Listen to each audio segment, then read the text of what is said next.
সুধী সম্মানিত আলু চাষী ভাইয়েরা, আসসালামু আলাইকুম। কেমন আছেন সবাই? আশা করি ভালো আছেন। আজকের আলুর বাজার তো বিশেষ করে আলুর বাজারে কোনো লক্ষণ ভালো নেই। বেশ কয়েকদিন থেকে 15-16 কেজি প্রতি আলু পাইকারিরা ক্রয় করতেছে। তো আলুর দাম কি আদৌ বাড়বে? প্রত্যেকটা চাষি কনফিউজে আছে যে আসলে কি তাদের ভরসাটা।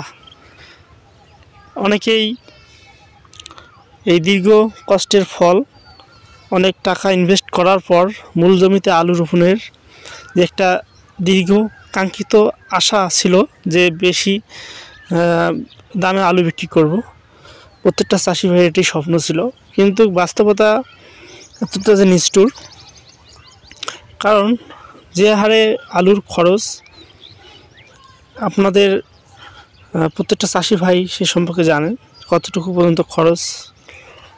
তো এই হিসাবে আলুর যে প্রাইস, মার্কেট ভ্যালু বর্তমান, তাতে কিন্তু 15 টাকায় কোনোভাবেই কৃষকদের পোষাবে না।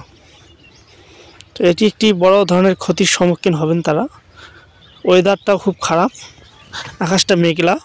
এতে যদি বৃষ্টি হয় তাহলে যেগুলো আলু জমিতে আছে দেখতে পাচ্ছেন, এগুলো ক্ষতিগ্রস্ত হবে এবং আরও দাম কমার সম্ভাবনা আছে।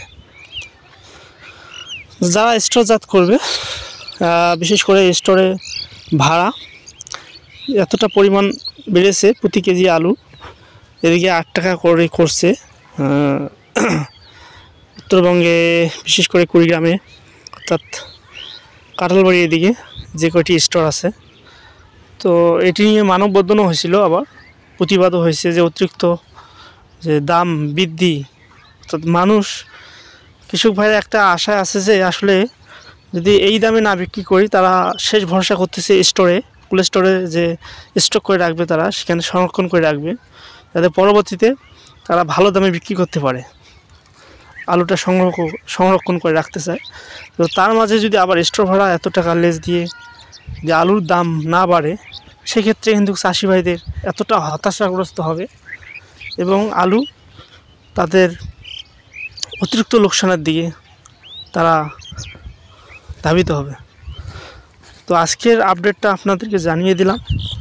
আমাদের উত্তরবঙ্গে ম্যাক্সিমাম যে ভালো আলুটা, স্টিক যেটাকে বলে স্টিক লাল আলুটা, এটা মোটামুটি আপনাদের 15 টাকার দরে বিক্রি হচ্ছে।